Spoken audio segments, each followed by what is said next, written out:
Bonjour à tous, bienvenue sur, ce webinaire, sourcing. Nous allons attendre peut-être quelques minutes afin que tout le monde puisse, bien se connecter. Merci pour ceux qui sont à l'heure. Donc sur notre webinaire sourcing, on revient vers vous, dans un tout petit instant.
Bon, bah, du coup, je pense qu'on va commencer, vu qu'on a assez de participants en ligne. Donc, bienvenue à tous. Merci d'être présents, aujourd'hui, donc pour ce webinaire, sourcing, en partenariat avec, les experts, Turquie et Asie membres de Globaliance, ainsi que Banque Populaire, donc avec, Gilles Wendling, İlker qui est notre expert, Turquie et Zachary, notre expert, Asie. Donc Ils vous présenteront leur expertise au niveau des sujets du sourcing. Donc, vous allez pouvoir entendre les membres parler, donc présenter le sourcing. À la suite de cela, nous aurons aussi un temps d'échange, donc de questions-réponses.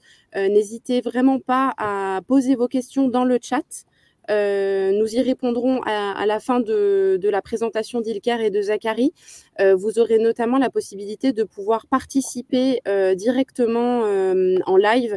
Donc, je pourrais vous donner la parole. N'hésitez pas à nous partager ça sur le chat. Donc, je laisse Gilles commencer avec sa présentation. Merci à tous. Merci. Donc oui, au nom des banques populaires, je vous souhaite la bienvenue à ce webinaire qui va aborder un sujet qui préoccupe de plus en plus. Gilles, est-ce que tu nous entends? Je pense que sa caméra est bloquée. Ah, si, oui, ça marche. je vous entends. Vous m'entendez pas? Si. Vous m'entendez bien. Parfait. Oui, donc je vous souhaite la bienvenue à ce webinaire qui va aborder un sujet qui préoccupe de plus en plus nos entreprises internationales et plus particulièrement sans doute nos importateurs. Alors, compte tenu des diverses tensions économiques entre différents acteurs, on peut citer l'US par exemple et la Chine, l'instabilité géopolitique, l'impact des confinements à répétition sur les délais de production et d'acheminement, les entreprises commencent à revoir leur chaîne d'approvisionnement pour diversifier le risque et pérenniser leur approvisionnement. Donc, ce webinaire a pour objectif de vous apporter des solutions pour optimiser votre stratégie de sourcing et de supply chain. Alors, juste un petit mot sur Globalliance. Les banques populaires, le réseau des banques populaires travaille avec ce partenaire depuis presque 5 ans maintenant. Il s'agit d'un réseau d'experts indépendants, mais on va vous le présenter tout à l'heure, localisé à l'international et que nous sollicitons en fonction de vos demandes. Les experts de l'international des banques populaires sont, si je peux utiliser une image, le couteau suisse dans les questions de l'international et restent évidemment vos points d'entrée pour chercher les solutions les plus efficaces auprès de nos partenaires comme Globalliance. Donc, à l'issue de ce webinaire, n'hésitez pas à revenir vers eux en cas de besoin. Mais sans plus tarder, je cède la parole à mes collègues de Globalliance.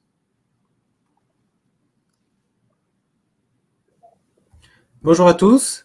Merci encore de participer à ce webinaire en collaboration avec la Banque Populaire. Donc, pour présenter le réseau Globalliance qui existe déjà depuis 2015, c'est un réseau qui regroupe à peu près 22 experts, tous indépendants et tous localisés à l'international, qui sont tous francophones, qui ont tous une culture francophone et qui maîtrisent tous leur écosystème afin d'accompagner les entreprises françaises pour leur développement à l'international. Nous sommes donc basés dans le monde entier et couvrons à peu près 64 pays, avec 29 bureaux répartis dans le monde et 24 sociétés adhérentes. On a plus de 450 collaborateurs qui sont multiculturels et multilingues. Effectivement, l'expertise des experts a permis d'accompagner plus de 10 500 clients et qui couvrent environ 1300 projets par an. Nous avons 70 accréditations en tant qu'experts officiels dans des organismes d'accompagnement à l'international et cumulons plus de 25 années d'expertise multisectorielle.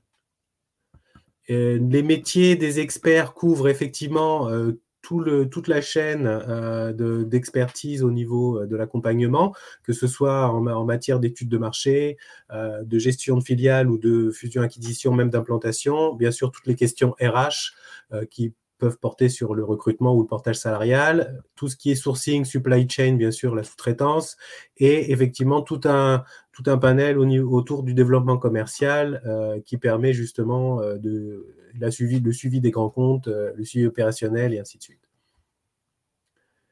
Au niveau du réseau en lui-même, qui fait justement le point d'entrée pour tous les experts, vous avez nos contacts. Nous sommes basés à Lyon. Donc, vous avez Barbara Montalent, qui est la directrice générale, mes collègues Hilaria, qui a introduit ce webinaire, qui s'occupe de plus la partie administrative et gestion, mon autre collègue qui fait tout ce qui est marketing et communication, et moi-même qui s'occupe du développement, du business développement, et qui et je serai vraiment heureux justement de qualifier tous vos besoins avec vos clients ou vos leads pour pouvoir justement les introduire vers les bons experts.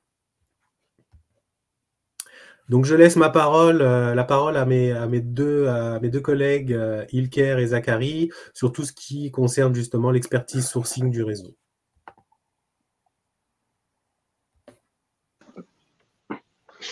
Bonjour à tous, ravi d'être avec vous. Merci encore Gilles et Banque Populaire de nous donner la parole et de vous partager notre expertise. On va s'atteler à un sujet qui est un petit peu tendance, on va dire, et qui est de plus en plus complexe. Donc, on va essayer de poser d'abord les bases un petit peu du contexte dans lequel nous sommes, et puis de vous apporter notre expertise, notre expérience sur nos différents services et comment nous accompagnons aujourd'hui nos clients pour résoudre les problématiques. Donc moi, je suis Zachary Blondeau, je suis directeur des opérations chez Source of Asia. Nous sommes l'expert Globaliance sur la zone Asie du Sud-Est. Mais de manière plus générale, ça fait maintenant 15 ans que je dirige le département sourcing chez Source of Asia avec des problématiques diverses et variées. Et dans un contexte qu'on connaît assez bien, qui s'est vraiment accéléré depuis 2017 lorsque la guerre commerciale entre les États-Unis et la Chine a été vraiment renforcée par les prises de position fortes de l'administration Trump, qui a vraiment mis un peu un coup de pied dans la fourmilière du Made in China et qui a accéléré par la suite un ensemble de paramètres qui a complètement disrupté, qui a complètement éclater la supply chain mondiale. Donc on arrive à fin 2022 avec des tensions économiques fortes entre les États-Unis et la Chine, mais également entre l'Union européenne et la Chine, sur des questions géopolitiques, sur des questions également économiques, et puis bien évidemment la crise sanitaire du Covid qui a accentué tous ces éléments-là. Aujourd'hui, les attentes des consommateurs ont changé dans les pays dont on parle, et notamment la France et l'Union européenne, mais également la difficulté de percevoir et de se projeter dans une fabrication chinoise a entre guillemets contribué à une accélération d'une volonté de sortir sa production de la Chine. Le premier axe qui a été envisagé à l'époque a été un rapprochement. Beaucoup de sociétés, quand ils nous ont approchés, souhaitaient relocaliser leur production, soit en sous-traitance, soit en propre, sur une régionalisation autour de l'Europe, avec l'Europe de l'Est, le Nord-Afrique et puis la Turquie, par exemple. On s'est rendu compte avec le temps que c'était pas aussi simple que ça, qu'il n'y avait pas forcément systématiquement une réponse directe et efficace. Et puis, même sur les solutions qui avaient bien fonctionné à l'époque, la guerre Russie-Ukraine a vraiment posé d'autres questions qui sont notamment la dépendance à une seule source d'approvisionnement et puis la prise de conscience que dans le sourcing actuel et dans les achats actuels, la question du prix n'est plus la seule. Aujourd'hui, on parle de risk management, on parle vraiment de points d'entrée multiples, on parle de géopolitique et donc ça complexifie un petit peu l'approche. Donc, c'est vraiment tous ces aspects-là qu'on est obligé, nous, quand on discute avec nos clients, de prendre en compte et sur lesquels on essaye d'apporter des réponses et une vision un peu plus globale. Donc, aujourd'hui, le contexte est que depuis la Chine, on a une hausse des prix très forte due soit à des hausses de prix de matières premières, mais aussi une main-d'œuvre qui est beaucoup moins performante. On a surtout une Chine qui est engluée dans une politique Covid, zéro Covid, qui ne permet pas de se déplacer et par conséquent qui offre zéro visibilité concrètement sur les évolutions de l'industrie manufacturière en Chine. Donc c'est très compliqué de se projeter sur les années à venir, surtout qu'on a à ce jour en tout cas pas de signaux d'amélioration sur cette politique zéro Covid. En plus de ça, même sans cette partie-là, la Chine était sur une perte de vitesse forte du fait du coût de la main-d'œuvre, du fait d'un manque à venir de main-d'œuvre ouvrière. On est sur une population qui est en décroissance et qui est vieillissante. Donc les deux paramètres inclus empêchent certaines industries de se développer. Et puis, sur la production européenne, dont on parlait tout à l'heure, la guerre russo-ukrainienne a amené d'autres problématiques, les inflations qu'on connaît actuellement, mais le coût de l'énergie, qui a un gros impact sur des industries européennes qui sont souvent axées sur une industrialisation forte. Et donc, le coût de l'énergie amène beaucoup de choses. Et puis, on s'est rendu compte que, surtout, il y avait une capacité de production qui n'était pas aussi forte, aussi grosse. Derrière, se pose la question pour les acteurs de taille moyenne ou de taille petite qui n'ont pas trouvé la place à ce moment-là, comment exister au milieu de cet écosystème-là. Et donc aujourd'hui, on se retrouve avec des entreprises qui, du jour au lendemain, ont soit des perturbations, soit carrément des arrêts sur leur supply chain, et qui se posent la question de trouver des solutions. Alors, il y a des solutions à trouver dans l'urgence, et puis il y a vraiment un plan plus long terme à construire autour de ces questions-là. Comment se structurer pour ne plus faire face à ces perturbations, ou en tout cas pour y répondre avec une grande agilité. On parlait tout à l'heure de la perte de puissance de la Chine. Alors, quand on parle de perte de puissance, ça amène d'autres aspects, en fait. Il y a des perturbations en cascade. Le premier aspect, c'est qu'en fait, les acteurs majeurs, les Tier 1 manufacturers, commencent, et ont même déjà bien commencé depuis les 5 dernières années, à vouloir soit sortir complètement, soit en tout cas relocaliser une partie de leur production. Et donc, on a des très, très grands acteurs qui ont aujourd'hui complètement bougé leur production depuis la Chine et qui ne dépendent plus, voire même dépendent quasiment très très peu d'une production chinoise. Donc on a par exemple dans des acteurs de l'électronique ou de l'automobile, Foxconn qui est un des fabricants assembleurs pour Apple qui a relocalisé une grosse partie de sa production sur le Vietnam. Samsung, par exemple, qui a son plus gros atelier d'assemblage. 70% des téléphones Samsung sont fabriqués au Vietnam. On a également des industries automobiles, textiles, voire même sur l'art de la maison qui ont relocalisé sur de l'Europe, Zara, Ikea qui ont beaucoup relocalisé sur la Turquie, GoPro qui est parti sur le Mexique, Cisco sur la Malaisie. Mais en fait, ça montre que les grands acteurs se déplacent et vont venir se repositionner soit sur une performance de fabrication plus forte, soit sur une relocalisation stratégique par rapport aux marchés sur lesquels ils veulent pénétrer et être performants. Ces relocalisations-là, elles ont entraîné en fait des changements forts dans les supply chains, par exemple sur les approvisionnements en matières premières. C'est pas parce qu'un assemblage et une fabrication est faite dans un pays que les matières premières viennent forcément de ces pays-là. Donc il y a vraiment des flux qui ont beaucoup évolué sur les 10 dernières années avec des impacts forts sur les coûts de transport, sur les coûts de produits, sur les normes, sur la mise à niveau en termes de législation et de taxes à l'import. Mais ça a aussi amené en fait des mouvements de ces Tier 2, Tier 3 industries, qui sont les supporting industries, et on va retrouver en fait des expertises qui commencent à se développer sur des zones sur lesquelles on n'allait pas toujours les chercher. Donc, je reprends l'électronique par exemple, mais sur l'électronique, au-delà de l'assemblage pur, il y a du plastique, il y a du métal, il y a des conducteurs, il va y avoir, et en fait, tous ces industriels-là se relocalisent également drivés par ces Tier 1 manufacturers. Donc, ça amène aujourd'hui des opportunités fortes sur des pays qu'on ne soupçonnait pas dans certaines industries.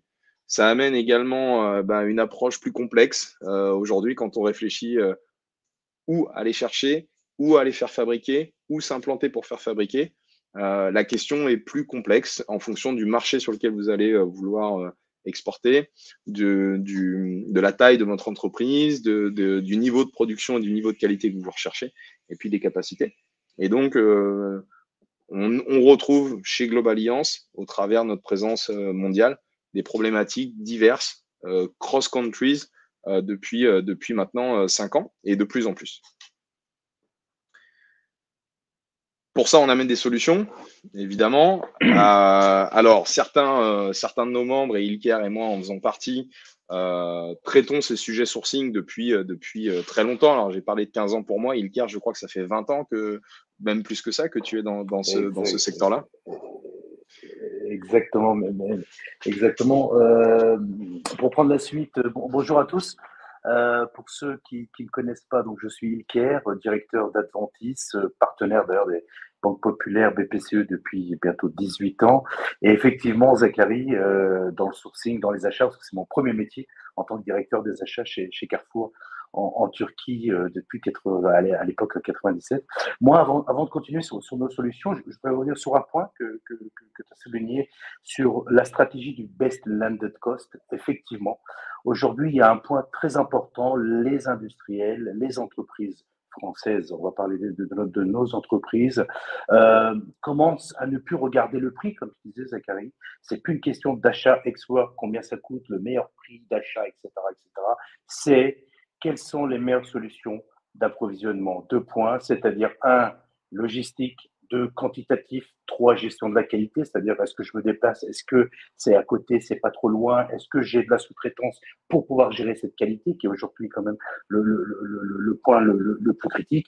Et dans tout ça, c'est le bas de tableau, c'est-à-dire quel est mon vrai coût arrivé chez moi sur ma bande de production ou dans mon atelier d'assemblage ou dans mon stock avant de mise en rayon. Donc c'est vraiment très important, les stratégies évoluent. C'est pour ça entre fabriquer en Inde, au Brésil, en Turquie, au Vietnam, le plus important va être en dehors de la capacité, de la capacité technique, ce sera vraiment quel est le coût, quelle est la quantité, quel est mon niveau de financement et quel est mon financement des stocks. Donc, on a une réévaluation complète des stratégies.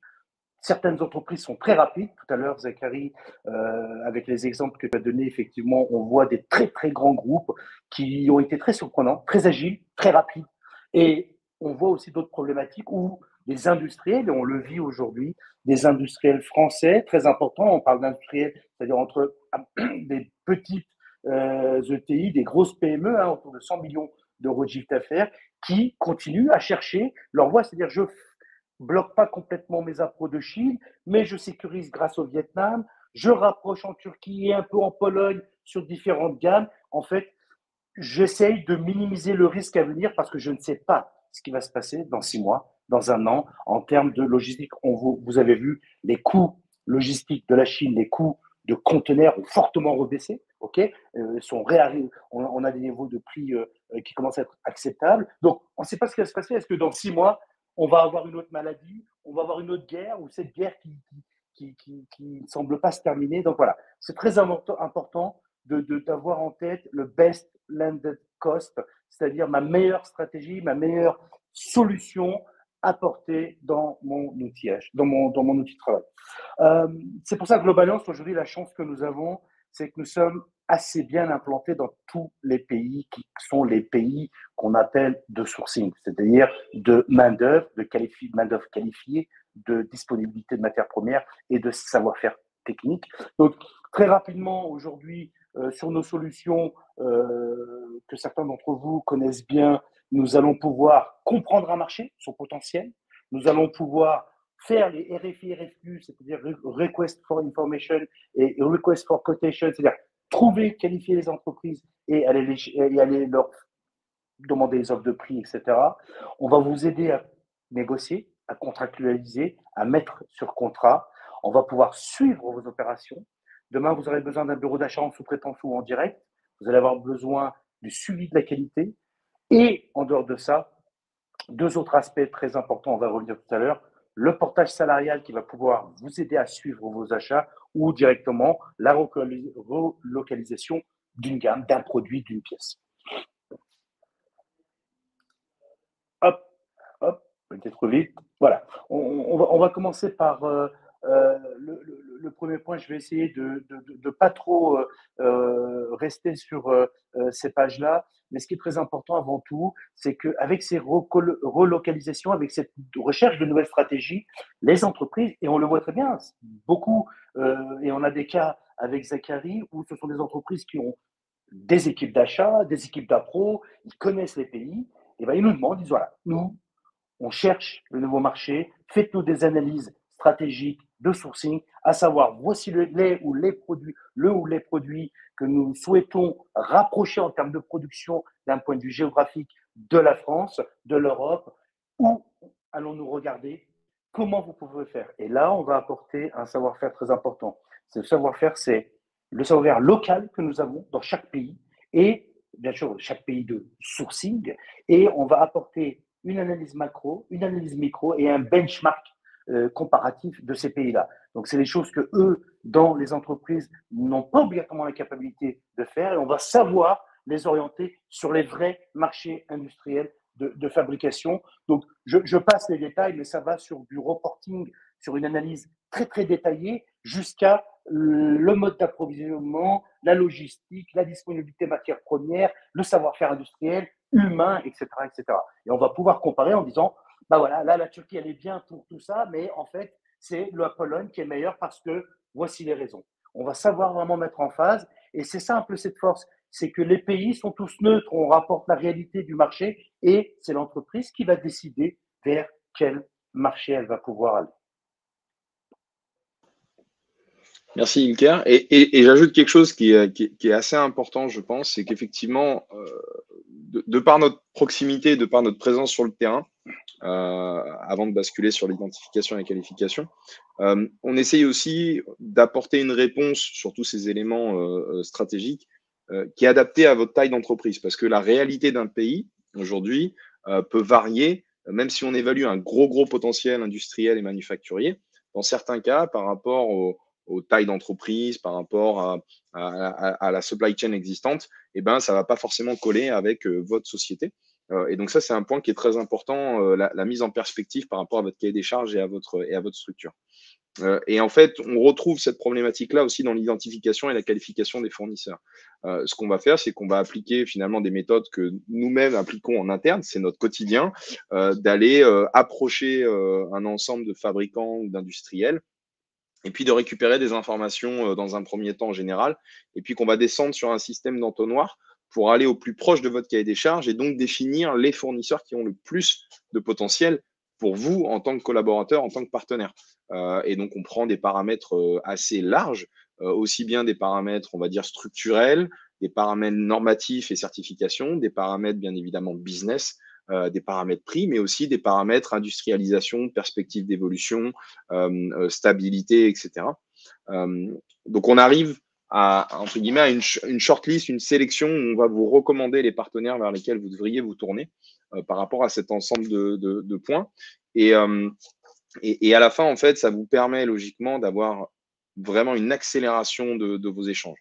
Tout ce travail-là, on le fait sur la base de méthodologies qu'on a tous développées dans notre quotidien. On prend évidemment en compte le contexte pays, donc l'approche n'est pas systématiquement la même si on fait ça en Asie, en Turquie ou au Mexique. Cependant, à la fin, vous avez vraiment des éléments qui vous permettent, sur lesquels vous pouvez vous baser pour décider et d'avancer avec un partenaire plutôt qu'un autre.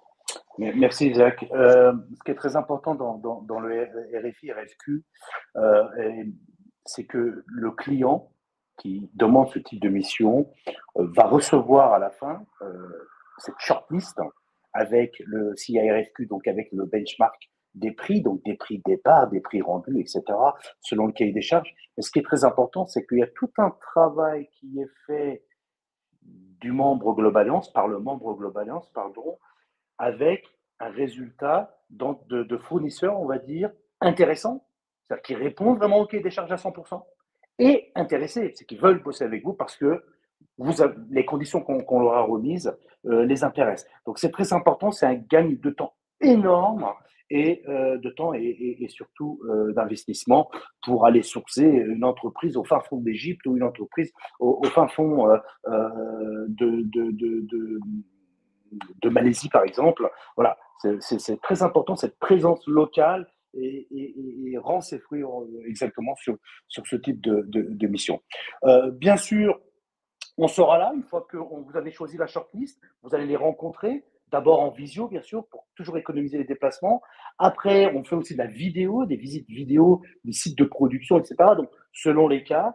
Et on va commencer à négocier. Vous en aurez choisi un ou deux. En général, on avance avec au moins 2 fournisseurs pour sécuriser. Un fournisseur qui sera principal et l'autre secondaire. C'est moins la stratégie qu'on préconise à chaque fois. Mais bon, les acheteurs qui sont à l'écoute aujourd'hui savent tout ça. Je ne vais pas venir sur ces détails, mais on sera là pour vous aider à négocier. On ne va pas négocier à votre place, on ne va pas vous apprendre à négocier. Non, on va surtout intervenir sur les points culturels, on va intervenir sur les points stratégiques liés à leur mode d'achat et sécuriser, c'est-à-dire pendant la négociation, sécuriser vos ventes, c'est-à-dire sécuriser votre paiement et vous donner quelques points de référence pour ramener le fournisseur à suivre votre stratégie et vos modes de votre façon de travailler en tout cas.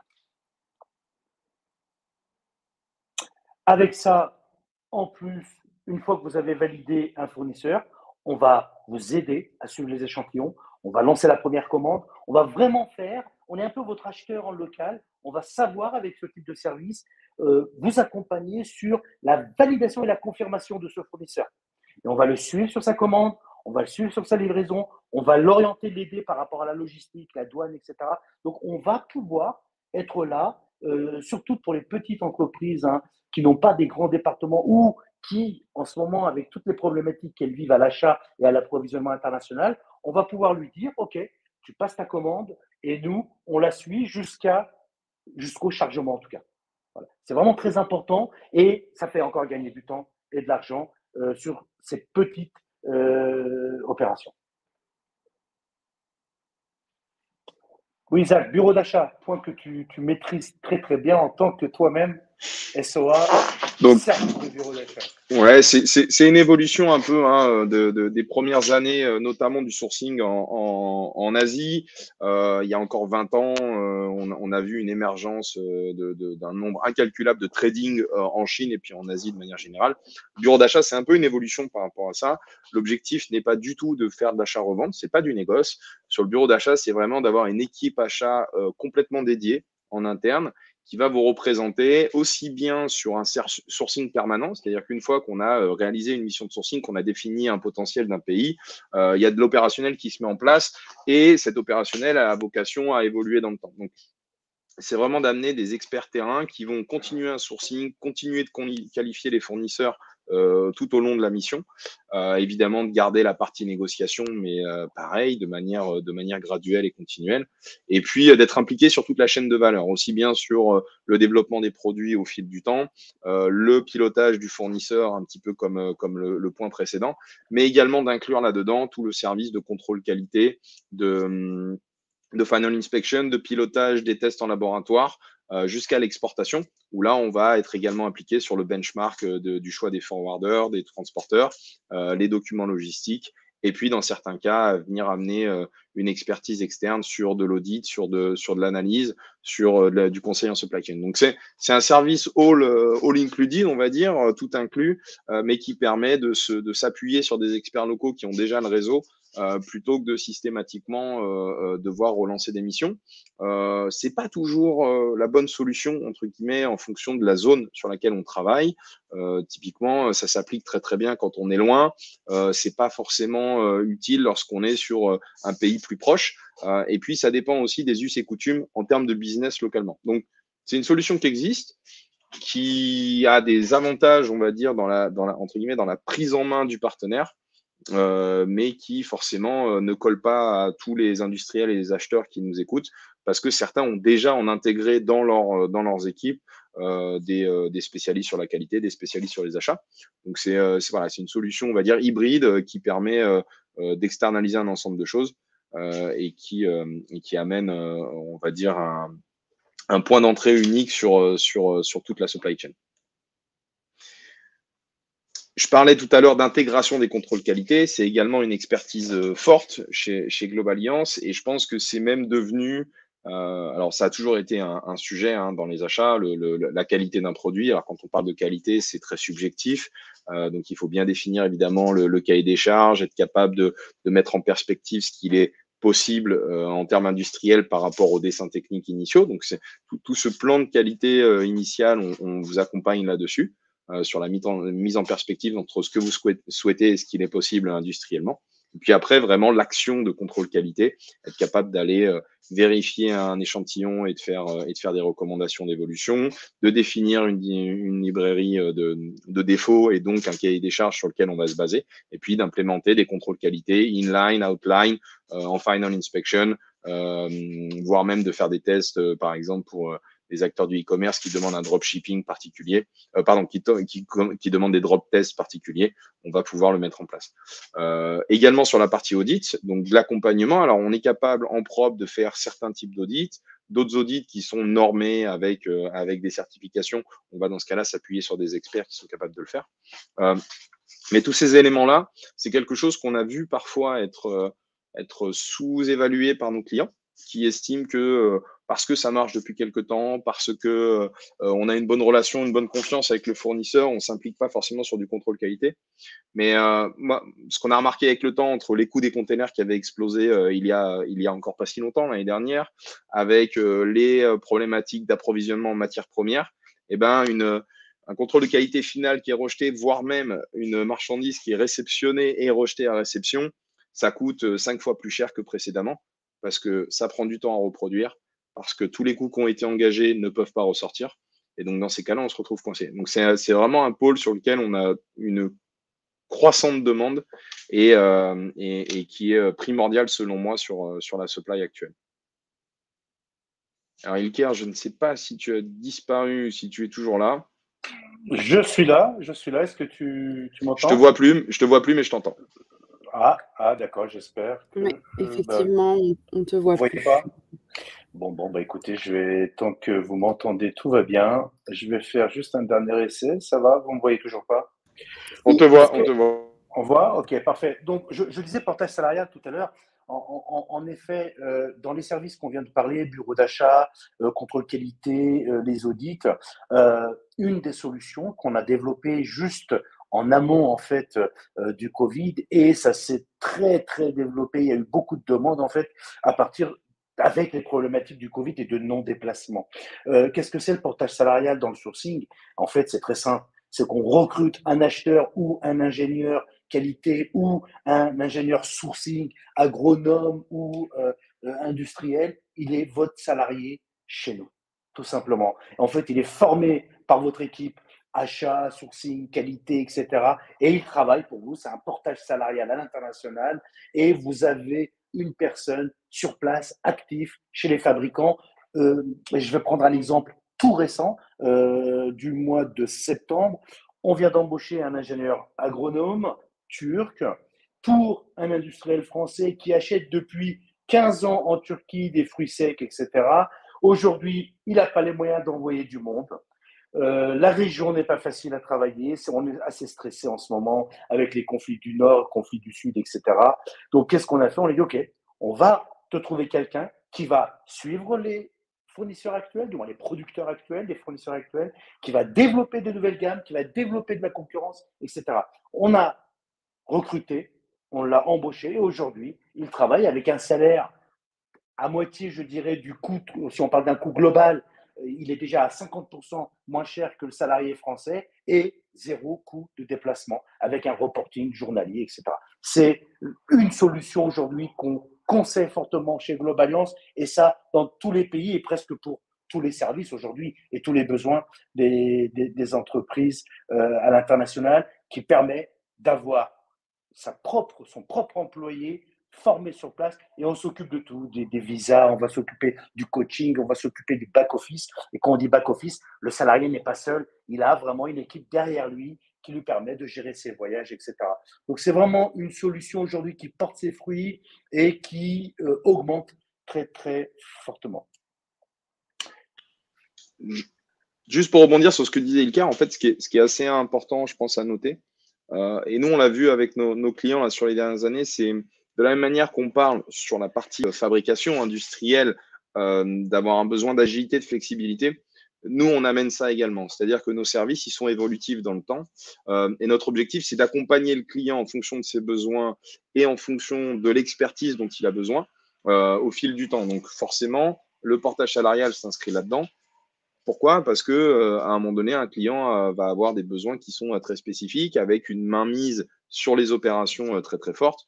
Et dans ce cas-là, d'avoir une équipe dédiée est important. En revanche, comme disait Ilker, c'est aussi s'éviter, avec du portage salarial, d'être sur une lourdeur administrative en n'étant pas présent déjà personnellement. Et nous, on voit qu'il y a une vraie appétence de certains de nos clients sur ces services-là, parce que ça leur permet de se structurer bien plus fortement et très rapidement surtout. Un dernier point qu'on voulait mettre en avant avec Ilker, c'est la relocalisation industrielle. Alors, quand on parle de relocalisation, je parle bien de relocalisation et non pas de délocalisation. En fait, on s'est rendu compte en accompagnant certains de nos clients que dans certains cas, une localisation locale ou régionale industrielle permet d'être beaucoup plus performant sur une pénétration des marchés. Pourquoi ? Parce que donc aujourd'hui, il y a énormément d'accords de libre-échange qui sont signés au niveau monde avec des accords forts, soit qui vont être tout simplement entre deux pays très, très spécifiques, soit plutôt sur des régions du monde. Et donc, pour être capable d'exister sur les différents marchés mondiaux, réfléchir à une partie de relocalisation industrielle, soit sur de l'assemblage, soit sur de la finition, qui vont vous permettre ensuite de pénétrer les marchés est quelque chose de très important. Alors, je vais y revenir un peu après dans certains des cas qu'on va vous présenter avec Ilker, mais c'est un point d'entrée qui permet ensuite de minimiser les risques, d'être en contrôle plus fort sur sa supply et ensuite d'être très performant sur la région en particulier sur laquelle on distribue.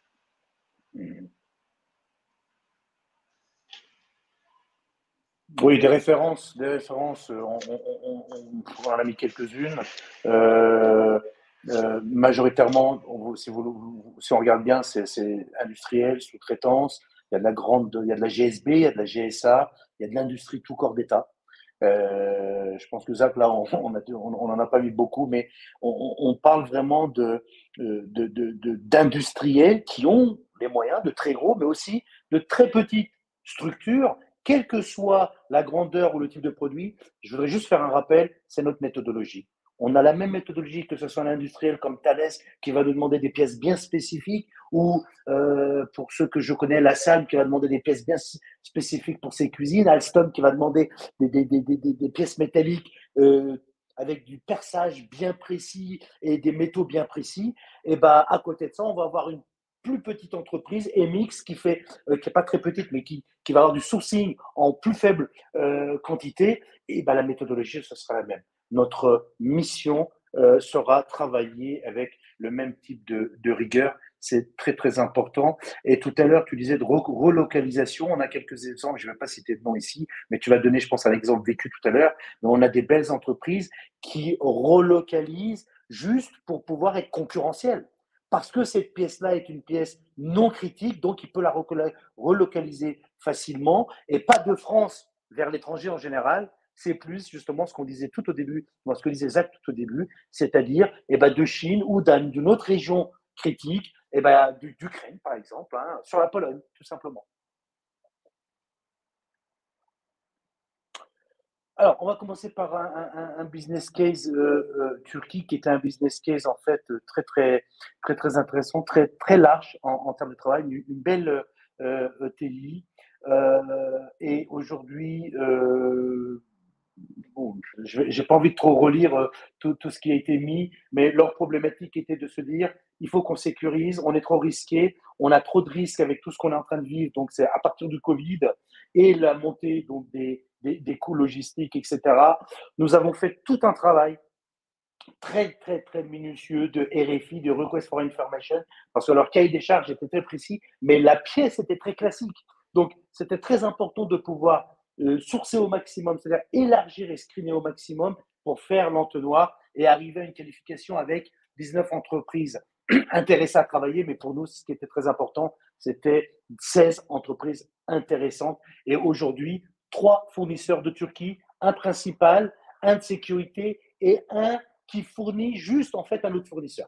En fait, le troisième fournisseur, on l'intègre en tant que fournisseur du premier fournisseur pour tout ce qui est couvrement de la pièce, j'ai oublié le terme technique malheureusement, tout ce qui est protection de la pièce, etc. Donc, et là, cette entreprise-là n'achetait pas en Turquie. Elle avait des relations, elle avait des petits achats dans le passé, etc. Mais elle n'achetait pas en Turquie. Et on lui a ramené ce benchmark avec le best landed cost. On n'était pas moins cher que les Chinois, on n'était pas moins cher que ce qu'il achetait en Inde aussi, en termes de prix ex-work. Par contre, grâce à des quantités mensuelles livrées, en fait des livraisons en petite quantité directement dans leur atelier de montage et avec des prix de transport plus intéressants, bien sûr, que ces grandes destinations. Le prix, on était à moins 25% avec une solution de qualité technique très, très bonne. Donc, voilà un peu ce qu'on peut dire sur cet exemple. Et c'est un travail qui a duré 8 mois.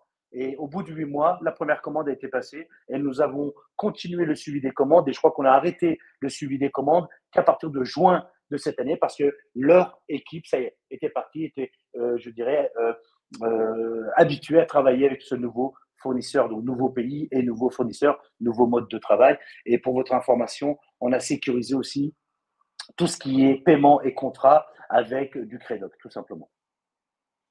Voilà pour la Turquie. Ah, on a une autre case. Ouais, là, on n'est pas dans l'industrie, on est dans la GSB. C'est un grand fournisseur de la GSB connu en Belgique et en France et en Belgique surtout.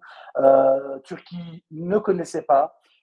Les produits que vous voyez en bas à droite, ce sont exactement les produits qu'ils achetaient en Extrême-Orient, dans différents pays. Resolution de sécurité.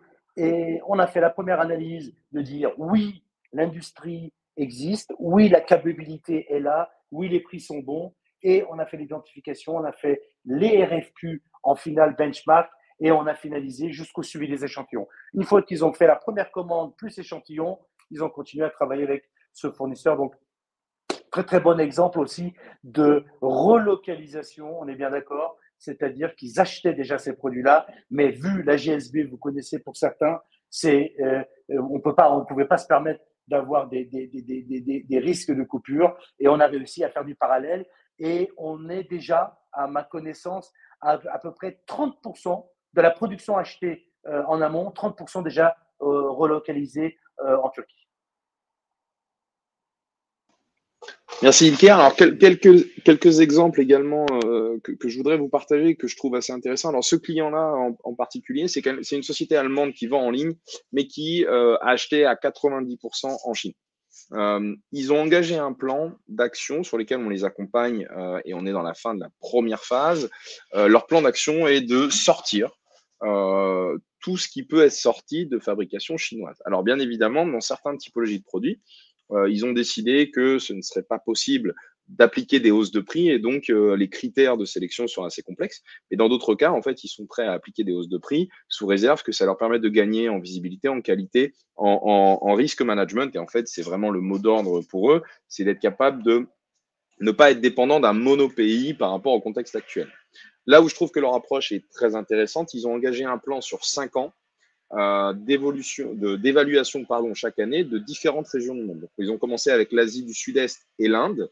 C'est vrai qu'on a juste marqué l'Asie du Sud-Est, mais Asie du Sud-Est et l'Inde, sur lesquels on a travaillé sur l'ensemble de leurs catégories de produits avec un système d'évaluation stratégique par pays, puis RFI, puis RFQ lorsque ça faisait sens, jusqu'à des sélections de fournisseurs. On est en phase de discussion sur une deuxième phase qui serait sur justement l'Europe de l'Est et la Turquie. Et puis, il y a une réflexion également sur les zones un peu plus éloignées que sont dans un premier temps l'Afrique du Nord et dans un second temps le Mexique et l'Amérique centrale. Mais c'est vraiment, ils sont dans une phase de transition forte dans laquelle ils s'inscrivent dans la durée, ils prennent le temps d'évaluer chacune des zones par rapport à leur potentiel stratégique en termes d'industrie.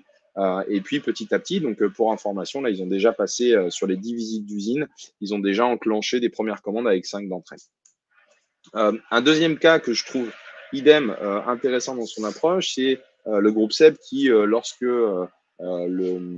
groupe SEB qui est très très bien structuré et qui a des équipes vraiment dédiées à chacune des étapes de leur sourcing, de leurs achats, de leur qualité, etc. Mais pendant la période Covid, impossibilité de voyager, donc difficulté d'aller pénétrer et ouvrir des nouveaux marchés. Et surtout, ils avaient anticipé justement une évolution de la supply chain à ce moment-là. L'objectif de la mission était de regarder le potentiel manufacturier de certains pays, donc 3 pays de l'ASEAN, le Mexique et puis l'Europe de l'Est. Et l'objectif était de regarder une pertinence de fabrication sur ces pays-là pour une distribution sur ces pays-là. Donc, une relocalisation locale d'une fabrication pour ensuite continuer d'être présent commercialement. Et leur objectif était justement de régionaliser, alors localiser ou régionaliser leur production par rapport au marché sur lesquels ils pénètrent. Donc, on les a accompagnés sur une approche amont, puis derrière, leur équipe achat a repris la main avec les fournisseurs identifiés, qualifiés pour entrer dans des suivis de développement et de production.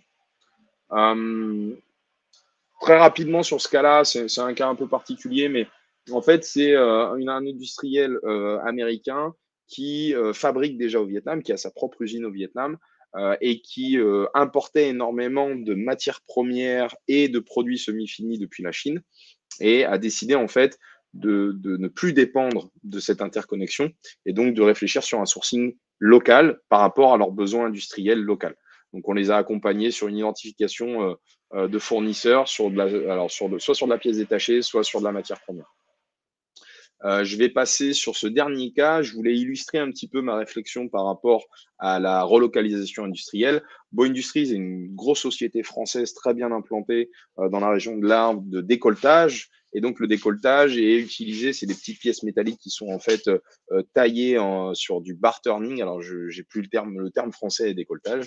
Mais de manière très simple, c'est utilisé aussi bien dans l'industrie de l'horlogerie, du luxe, que dans l'automobile et la e-mobility. Et en fait, Beau Industries travaille avec des gros donneurs d'ordre, notamment dans le secteur de l'automobile, qui sont implantés en Asie et qui fabriquent en Asie. Et le choix de se relocaliser n'était pas du tout pour délocaliser leur production, mais bien au contraire pour répondre à un besoin de réactivité et d'attractivité localement et régionalement de leurs donneurs d'ordre, et donc avec une spécificité vraiment régionale. On les a accompagnés aussi bien sur la partie implantation industrielle, mais également sur la partie rayonnement régional, puisqu'on a cherché pour eux du recrutement, on les a accompagnés sur le portage salarial, et puis sur du sourcing idem de prestataires de services qui les accompagnent dans leur croissance. Donc voilà, c'était pour illustrer un petit peu cette réflexion relocalisation et montrer un peu le potentiel. J'ai vu qu'il y avait 2-3 questions qui avaient été posées. Je suis ravi. Hilaria, je te laisse prendre la main sur ces sujets. Oui, merci beaucoup Zachary et Ilker. La première question que l'on a eue, donc, c'est de Sébastien Saville qui demande quels sont le prix des containers actuellement. Je rappelle juste en amont, excusez-moi, que si vous souhaitez que je vous donne la parole sur les participants, n'hésitez pas à nous le dire en chat pour avoir un échange direct. Donc voilà, première question de Sébastien. Je peux peut-être répondre à celle-là, Ilker ? Ouais, oui, vas-y, bien sûr. Parce que j'imagine qu'on parle. Alors évidemment, prix de container, ça dépend du pays d'origine. Et voilà, j'imagine que la question était tournée sur l'Asie. Prix de container aujourd'hui en Chine ont encore baissé là sur les 2 dernières semaines. On est sur des prix à $2000, voire certains cas moins pour des gros donneurs d'ordre, mais on est aux alentours des $2000 sur du 40 pieds, pardon, sur du 40 HQ. C'est bien ça. Excusez-moi, oui. Merci Ilker de ta précision. Et sur les restes, on a reçu les prix. Ouais, moi j'ai vu certains clients passer avec des prix à $1500 du container, mais c'est des gros contrats avec les sociétés maritimes. On est un peu plus cher pour information si certains d'entre vous exportent aussi sur les États-Unis. Les prix restent un peu plus élevés encore sur le transit vers les États-Unis. On a combien, Greg ? 3500 ? Il y avait une différence. Non, pas aussi élevée. Il y avait une différence de plus 600, plus 700. D'accord. Au mois d'octobre, on avait des prix en fait conteneurs directs pour les États-Unis, mais qui passaient par la Turquie aussi. On était à 3500. Donc là, ça a vraiment baissé. La baisse continue. Ouais, tout à fait. Et sur l'Asie du Sud-Est, de manière générale, il faut compter à peu près $400-500 de plus par container sur les pays que sont le Vietnam, l'Indonésie, la Malaisie par rapport à la Chine. Très bien. Du coup, on a Sébastien qui est présent. Si vous avez des questions, Sébastien, en rapport avec ça. Non, mais c'était exactement ça la réponse qu'on entendait effectivement par rapport il y a 6-8 mois, des prix très élevés. Il y en avait qui s'étaient couverts d'ailleurs sur les prix des containers qui venaient d'Asie principalement. Et on avait entendu ces derniers temps effectivement des prix autour des $2000. Donc c'était pour un peu croiser vos informations pour voir ce qui nous racontait était en phase avec la réalité. Ce qui est assez impressionnant, c'est qu'on avait observé une hausse très très très rapide des prix il y a maintenant 1 an et demi. Mais la hausse avait été vraiment graduelle, alors très rapide mais graduelle sur 6 mois. La chute des prix s'est opérée en moins de 3 mois. Donc, c'est assez baissé encore plus vite. Ça montre vraiment l'instabilité chronique. Alors, c'est lié à plein de facteurs. En fait, il y a une baisse du nombre de commandes parce qu'il y a une inflation en Europe. Comme il y a une inflation, les fabricants ont de la perte, entre guillemets, d'activité, notamment en Asie. Cette perte d'activité, évidemment, entraîne certaines difficultés financières pour ces industriels. Et on sait que c'est quand même drivé beaucoup par des industriels chinois. Donc, les compagnies maritimes, pour redonner un peu d'attractivité, sont redescendues très rapidement. Et en délai de transport, parce que il y avait deux choses, il y avait les tensions, il y avait les prix qui avaient augmenté, et il y avait des tensions aussi sur le transport, il y avait des rallongements de transport. On était interrogé sur des BFR, d'augmentation de BFR pour financer. Et aujourd'hui, alors comment, au-delà des prix des containers, sur les délais de transport, encore une fois d'Asie, je précise, sur l'Asie, est-ce que on est revenu à des délais On est revenu à des délais corrects, donc des délais équivalents entre 30 et 45 jours, sous réserve, et j'insiste quand même beaucoup, notamment sur les départs de Chine, sous réserve de non-confinement des ports, ce qui arrive encore régulièrement. Là, on a des cas. Alors, ils ont une approche différente dernièrement sur des confinements plus courts, 2, 3, 4 jours, mais forcément, ça peut avoir des impacts lorsqu'il y a un chargement d'un container. De manière générale, il y a une bien moins grosse pression sur le secteur du transport depuis ces derniers mois. Ok, merci. Hilaria, on a une question par Laurent. Alors, plusieurs questions de Laurent.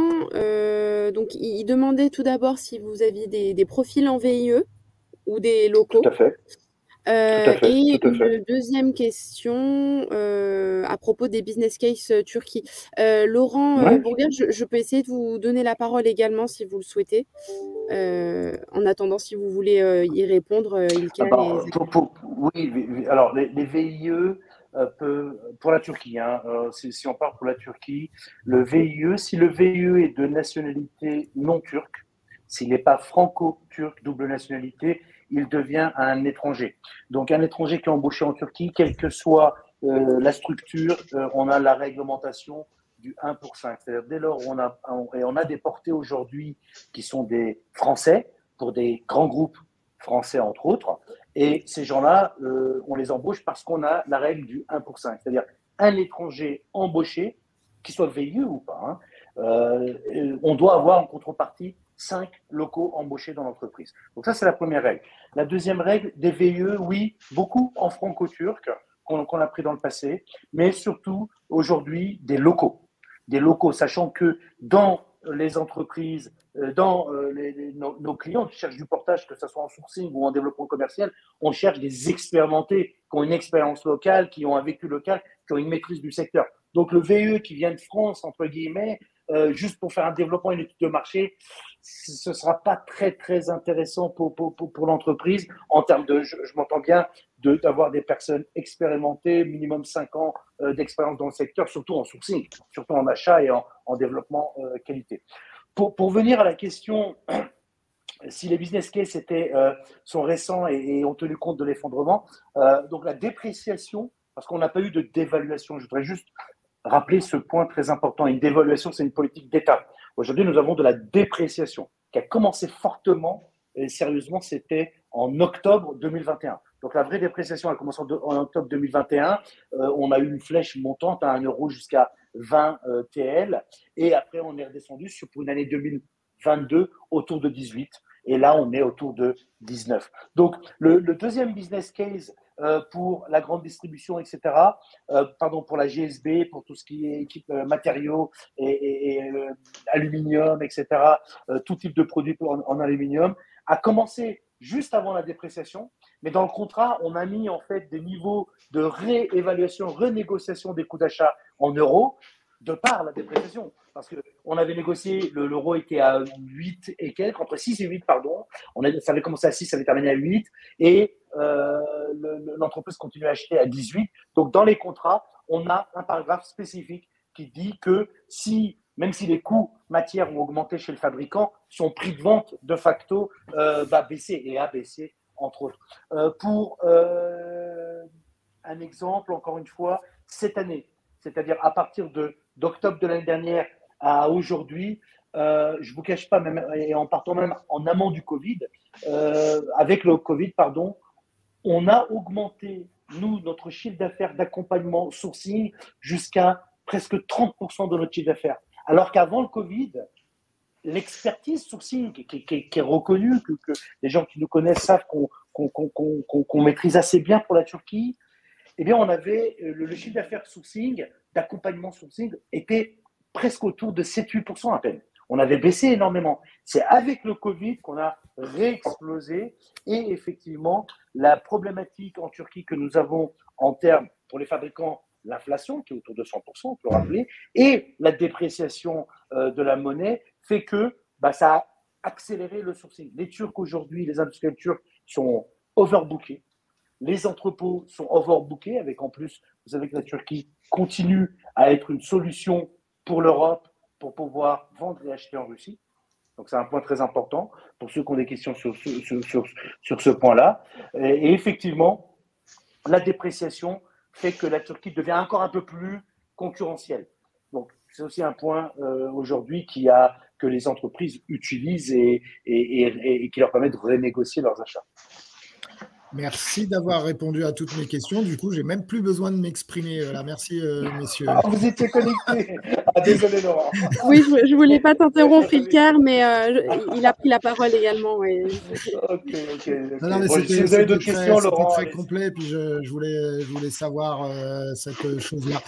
Tout à l'heure, j'ai dû couper le haut-parleur à la question de Sébastien pour les prix des containers, etc. Pareil, vous tenez compte dans les contrats des taux de change, parce que bon, ça a des sacrés impacts. Par contre, au niveau de la Turquie, j'avoue que je ne connais pas le coût des transports de la Turquie vers l'Europe et leur fiabilité. Tout à l'heure, Zachary parlait de moins de 50%, et oui, c'est inférieur à ça d'un ETA respecté d'un bateau qui part de Chine en Europe.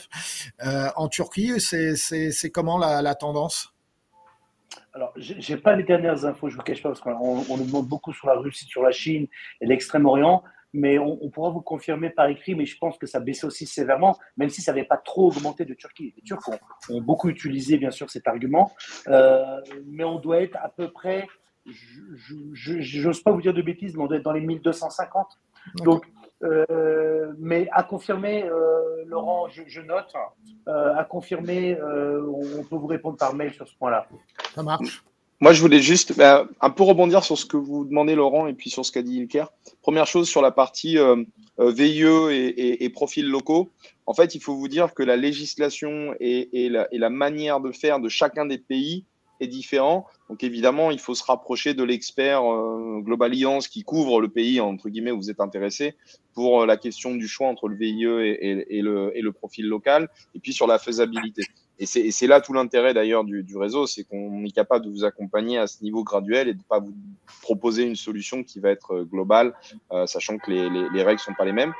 Pour revenir sur le transport, ce que vous disiez, il y a un point en fait que je voulais souligner et qui montre justement cette complexité actuelle du sourcing et de la supply, c'est que autant les coûts de transport internationaux entre l'Asie et l'Europe ont chuté, autant les coûts de transport locaux dans chacun de ces pays, que ce soit la Chine, le Vietnam, la Malaisie, l'Indonésie, ont augmenté.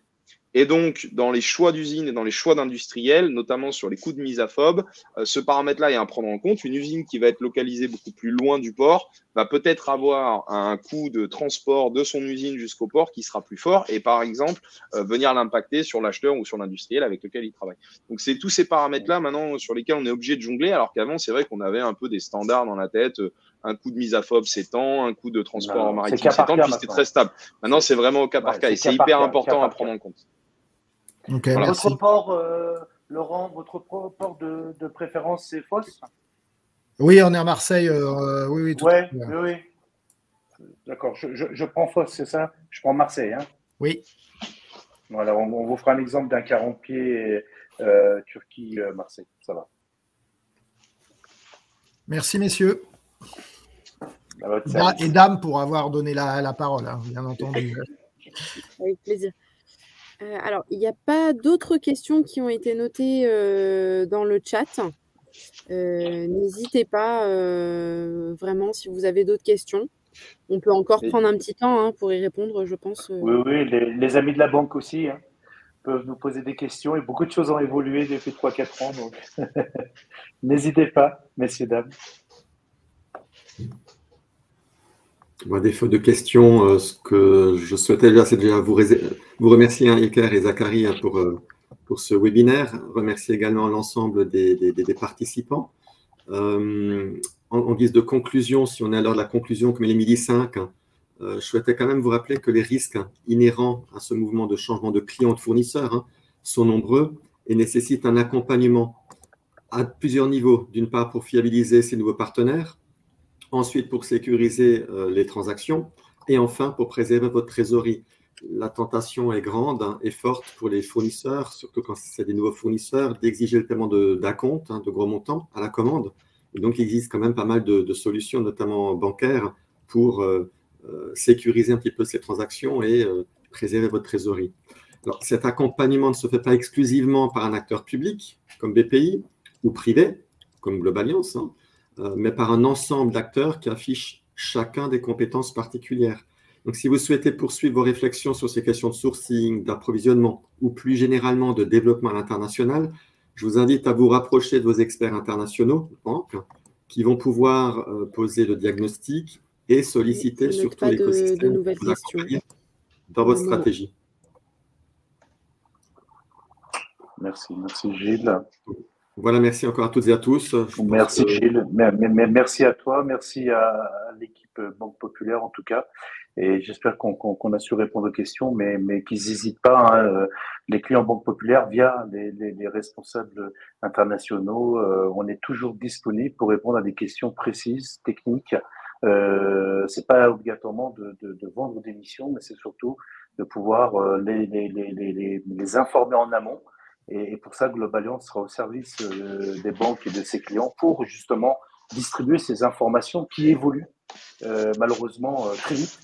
Donc, on saura y répondre avec tous nos membres. Merci encore. Merci. Merci beaucoup. On a une question peut-être? Hop. Non, c'était un remerciement de Pierre-Marie. Merci. Merci à tout le monde. Écoutez, idem. Merci pour votre intérêt et puis pour l'écoute. Moi, je suis toujours ravi d'échanger sur ces sujets et voilà, comme le dit Julie par exemple, on est toujours à disposition pour échanger avec les chargés d'affaires Banque Populaire et puis leurs clients et leurs besoins, en essayant d'apporter une solution globale à nous tous. Merci beaucoup. À très très bientôt à tous. Merci à tous. Au revoir. À bientôt. Au revoir. Au revoir. Au revoir.